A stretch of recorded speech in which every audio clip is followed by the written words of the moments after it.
Hi everyone, I'm Zach Herbert, co-founder and CEO at Foundation. Today I am incredibly excited to share with you our vision for the future, beyond the hardware wallet. But before we discuss what's next, let's take a minute to highlight what we've built so far.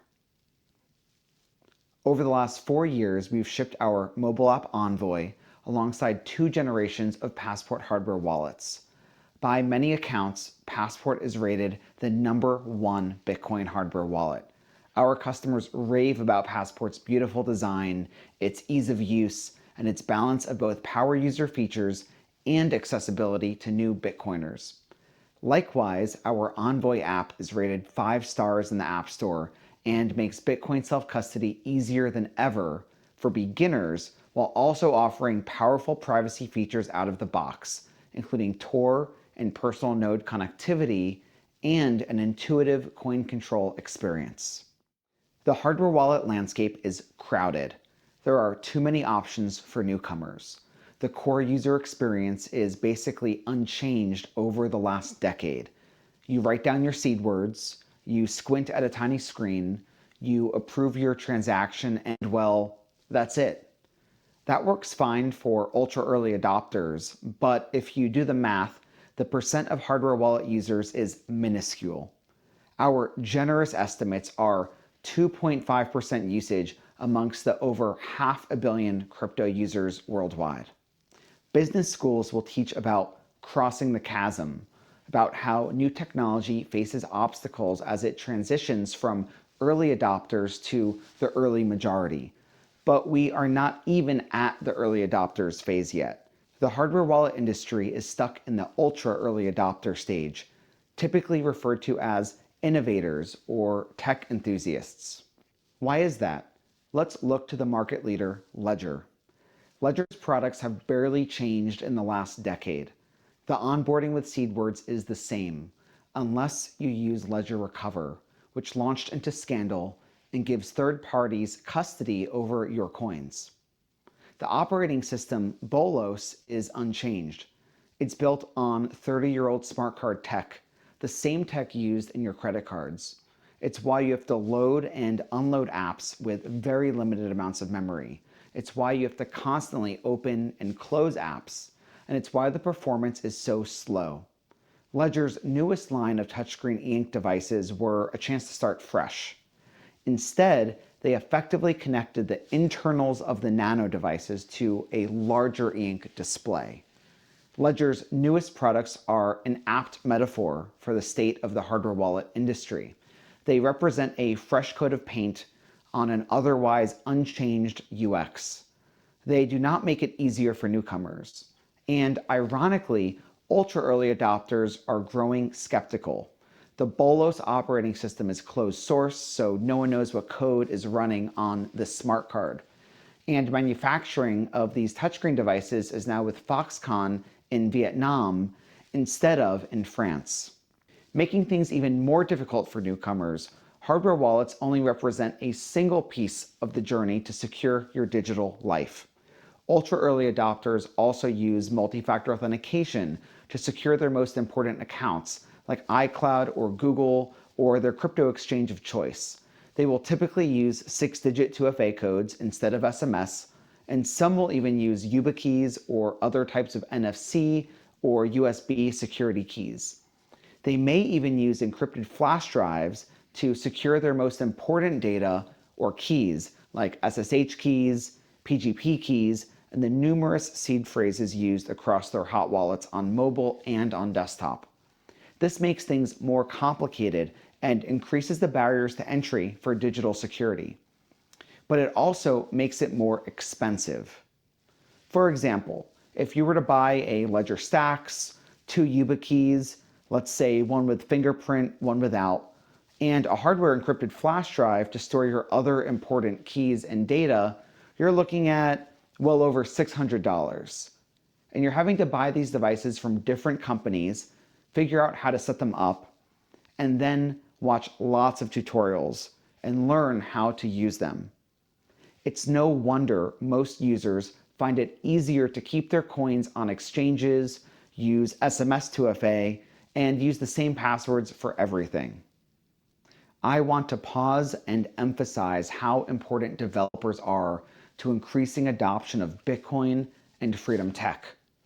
All it takes is one killer app to bring in millions of new self-custody users. But what happens if you want to integrate secure offline storage into your app? The only realistic option you have is to use Ledger's APIs to allow your users to connect their Ledger device to your app. And then you are stuck with their restrictive functionality and poor user experience. You cannot customize anything about the Ledger experience. And what if you're trying to do something maybe completely new? It likely will not be compatible with any existing hardware wallets. So your users will not be able to properly secure their keys on an offline device and are forced to take the risk to only use hot wallets. Let's go back in time to before the iPhone. What apps did you use on your BlackBerry or your Palm Pilot or your Motorola Razr? There were virtually none. Think about how much innovation has taken place because of the App Store. Yes, the iPhone is excellent hardware, but it's also a platform. When you buy an iPhone, you're not just thinking about the features that Apple ships. You're benefiting from a large, robust app ecosystem. The way that we make progress is to unlock developers, unlock entrepreneurs to build the best possible apps and services, bring in millions and maybe even billions of new users. We need to make it easy for newcomers, and we also need to unleash developers. It's time to move beyond the hardware wallet. Today, I am thrilled to introduce not a hardware wallet, but the world's first personal security platform. Introducing Foundation's third generation device, Passport Prime.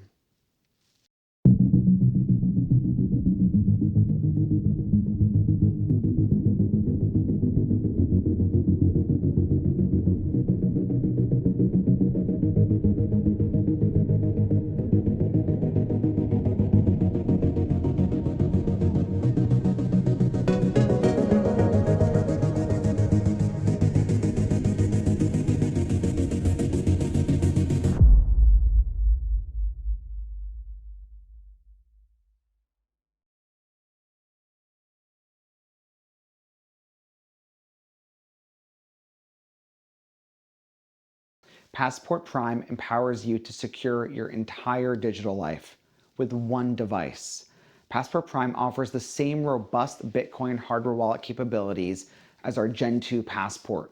It supports most Bitcoin software wallets like Sparrow, Blue Wallet, Nunchuk, Casa, Theia, and many more. Prime offers a best-in-class multi-sig experience alongside numerous power user features like temporary seeds. Passport Prime is more than just a hardware wallet. It's a Swiss Army knife for your personal security. With its 2FA codes app, Prime enables you to store your most important 6-digit 2FA codes in a secure offline environment. For even stronger multi-factor authentication, Passport Prime replaces all of your YubiKeys with the Security Keys app. You can create multiple security keys for use with NFC or USB. You can even designate a live key, where your security key is always a tap away, even if Passport Prime is locked. Passport Prime also replaces your encrypted flash drives. With its 50 gigabytes of included capacity, Prime can store your most important files. A killer feature in the file browser is called AirLock. When you plug Passport Prime into your phone or your computer, it will only provide access to the files in your AirLock, ensuring the privacy of your data.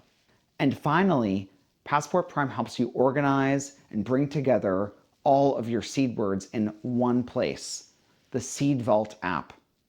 You can instantly create new seeds, temporarily load seeds, and even store your existing seeds. You might be wondering, how are we able to run multiple apps side by side and drive a modern and responsive user interface on secure hardware? Well, over the last 2 years, the Foundation team has built a new operating system. Passport Prime runs KeyOS. KeyOS is a next-gen microkernel operating system written in Rust. It is a massive leap from legacy operating systems on today's hardware wallets, like Ledger's Bolos, which, as we mentioned previously, runs in a legacy closed-source smart card environment. A microkernel is an ideal foundation for a personal security platform. It offers better resilience and better modularity, while also implementing key security features like process isolation and communication only via message passing. KeyOS offers a highly modular yet locked-down environment where apps run side by side in their own sandboxes while the OS manages permissions. This is how we are going to enable third-party apps and grow Passport Prime into a robust developer platform.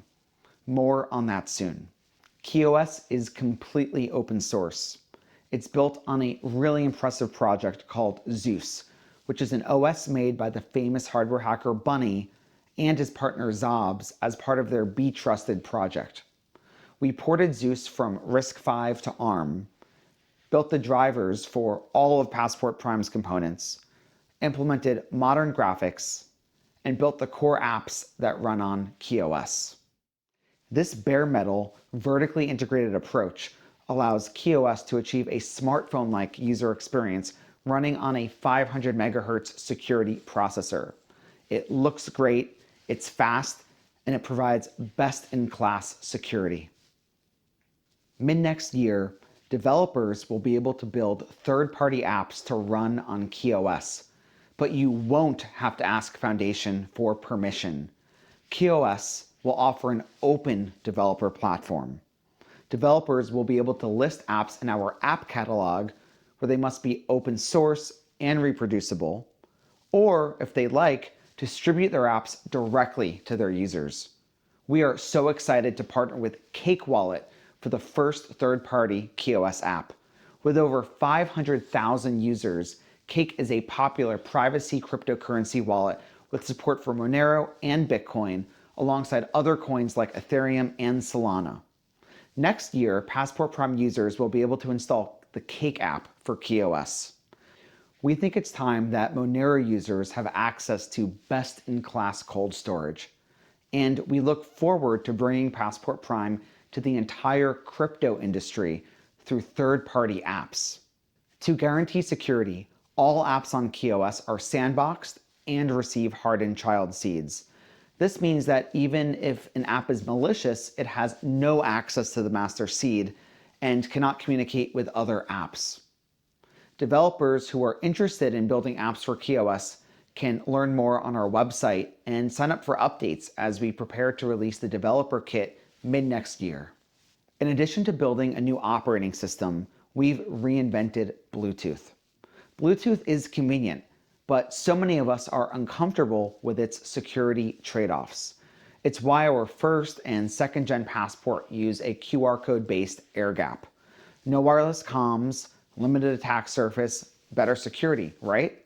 Well, for Passport Prime, we've created a new protocol called Quantum Link. Quantum Link provides the security of an air gap over Bluetooth. So how does this work? Passport Prime contains a dedicated Bluetooth chip separate from the security processor running KeyOS. This Bluetooth chip can only send and receive messages that are already encrypted using quantum-resistant tech. To establish the end-to-end encrypted connection, simply scan the QR code displayed on Passport Prime's screen during setup. And that's it. Keys are automatically exchanged and an encrypted tunnel is established. Quantum Link provides the security of an air gap with the convenience of Bluetooth, enabling real-time comms with your phone, wireless KeyOS updates, and so much more. But we're not stopping there. We've also redefined the onboarding experience to make personal security more accessible to newcomers. Instead of writing down seed words, Passport Prime comes with NFC key cards. Simply tap 2 of the cards during setup to your Passport Prime, and that's it. QoS uses a 2 of 3 Shamir secret sharing configuration to split your seed into 3 pieces. 2 of the pieces are stored on cards, and the third is stored on your Envoy mobile app. Our Magic Backup technology enables an iCloud backup-like experience for your Passport Prime. All of your device's data and settings are first encrypted on device and then sent to Foundation servers through Envoy. There's no username, there's no password, and there's no email address. We know absolutely nothing about you. And no seed words ever leave your device. You store the key cards, and we simply store an encrypted blob of your settings and your metadata.